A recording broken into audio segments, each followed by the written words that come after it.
Hello, Hana the Suburban Witch here, and today we are talking all about picking your Significator card in the tarot. Now, I'm going to be showing you 3 tried and true ways that you can do this, but if you don't care about any of that and you're just like, just tell me what my Significator card is, then I recommend you do my quiz. I have a Which Tarot Card Are You quiz. Now, the only thing is it will only pick from the major arcanas. So if that's fine with you, definitely jump on over. I've got the link below for you to go and do the tarot card quiz and see which one you are. It is not just like it is a fun quiz, but it is actually based in like real questions. Like you'll see when you go through it that you're like, oh, these are like really in depth. I have to think about it because it gives you the actual card that represents you at the moment. But if you want to go through the normal passage of finding your Significator card, let's get into that right now. So in this video, we're going to go through 3 different methods of choosing your own Significator card. Now, I want you to listen to them all and then pick a method and then pick a card, pick your own Significator. That's why you're here. But let me know in the comments. Like, I want to know which method really spoke to you, which one you used, and the card that you chose. Because I think it's really fascinating to see, which cards we choose and what that says about us and where we're at currently. It's really, really wonderful. And I'm excited to see the types of people that come into the comment section here. And I'm excited to see if there's any themes, like a lot of people picking a specific card or anything like that. I think that'll be really fascinating. Let me preface this by saying we are talking about the tarot. This is about picking a significator for you in your tarot practice. Let's first start with what the fuck is a significator card? Well, I'm glad you asked. A significator card is one that represents yourself. It's like your character card. It is the card that comes up in a reading and you go, oh, this is talking about me. I am the problem. Now, we usually want to have one for ourselves and then we can also expand and choose them for other people. That's not what this is about though. This video is just about how to pick your own one for yourself. And there's a couple of different ways you can do this.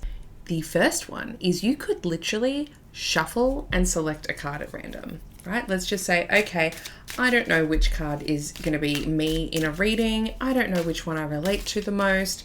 Tarot, do your thing and just show me which one I should be, okay? So let's see what pops up here. The moon. All right, and then anytime you do a reading, when this card comes up, you go, oh, that's me. If you do a reading where you're like, okay, what's happening in this relationship? How do I make it better? Why is it going pear-shaped? And you pull out this one, you're like, oh, that's why it's going pear-shaped. It's me, right? So it just helps you to know in a reading. Now, personally, it's probably kind of relevant at the moment because I'm a bit of a night owl currently as I'm up 24/7 with a baby. But it's not the one I have for myself. All right, so another way we can do it is you can use numerology to help you. So using numerology is fun. It's pretty much going to give you a major arcana card to be your significator card and the card that signifies you. So what you want to do is you want to take your full birth date. So the date, the month, and the year, the numbers of all of those, and then add them all up. Now, what we're going to be doing is reducing it down. So for example, if the 22nd is your birth date, like it is for me, then you would go 2 plus 2 equals 4. Excellent. And then I'm born in the 9th month, September. So 4 plus 9, okay? So that's going to be 13. So that's 3 plus 1, that's 4. Okay, so we've reduced it down. So 13 is not what we're going to stick with. We're going to go the 1 plus the 3 and then it becomes a 4. Then we add our birth year. So 1990 for myself. So I'd go the 1 plus the 9, that equals 10, which reduces down to a 1. And then the 9 goes on to that. So that becomes 19, which we go 1 plus the 9, which comes back down to 1. So we have that 4 plus a 1, 5. Card number 5, which is the Hierophant card. That tracks pretty well for my life story and what I do for a living now. There are themes of religion and traditionalism in here. There's also the spiritual, accessing spiritual societies, secret societies, wisdom, higher wisdom, all of that sort of thing within this card. So that would actually track very well. Again, it's not the one I've chosen for myself, but it would be a really, really good one for me in any other scenario.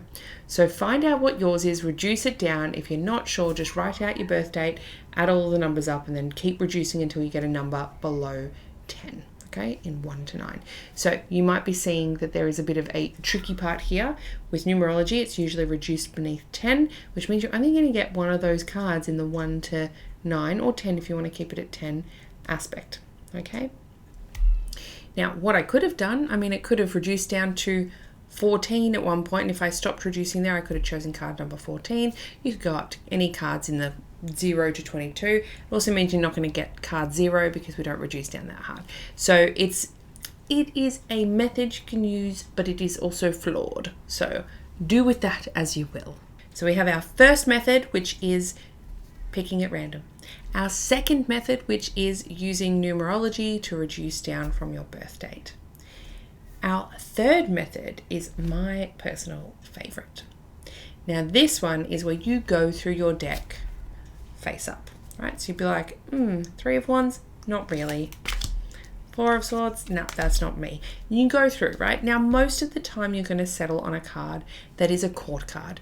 That's usually my suggestion anyway. A court card or a major arcana is probably the best bet for your significator card, although you can literally choose any card in the deck. It doesn't have to be just from court cards and majors, but that's usually where they're going to be.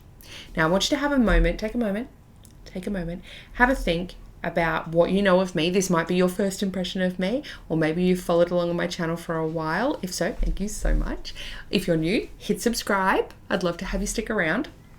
We talk lots of tarot, witchcraft, astrology, all of that. Have a think what card you would place me under, which is the energy that I'm giving off, okay? And then I want to see how that tracks with the one I've actually chosen for myself.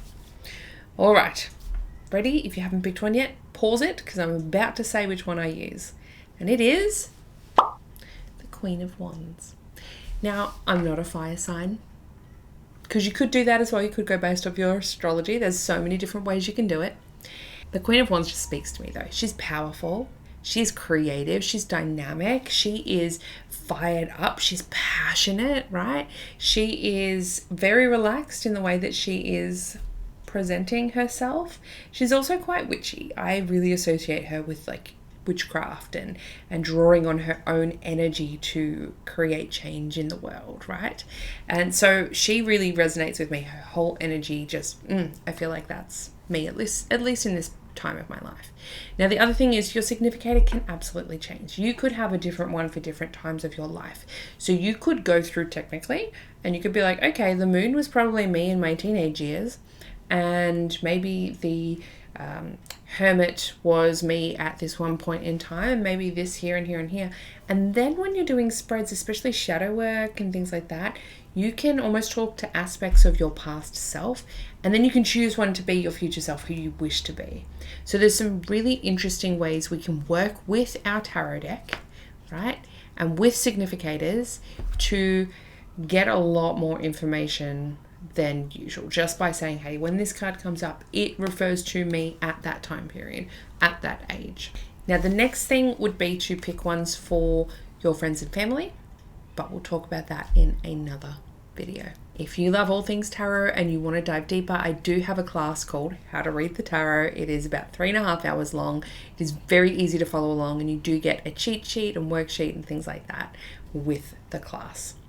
Also, in the Suburban Witches Society, which is my private membership, we've got a bunch of tarot resources. These are ones you can print out, like printable PDFs, classes, all sorts of stuff that you get access to in there. There's a monthly fee or a yearly fee, and once you're in, we've got so many awesome things. You get readings with me every month. There's a community to chat with everybody, like private space to share all the witchy goings on. We do witchy challenges every month based on the astrology. So it is super, super robust in terms of what you get out of it to enrich your spiritual practice and to make you feel a bit more comfortable. A lot of people say that, they thought they had to be so aesthetic with their witchcraft, or they had to do things a certain way, but coming into the society has shown them that they can really relax and just make it fit with them and with their life. So it's a really great place to learn, to grow, and to feel more comfortable in your witchy spiritual tarot practice. And I would absolutely love to connect with you and see you there.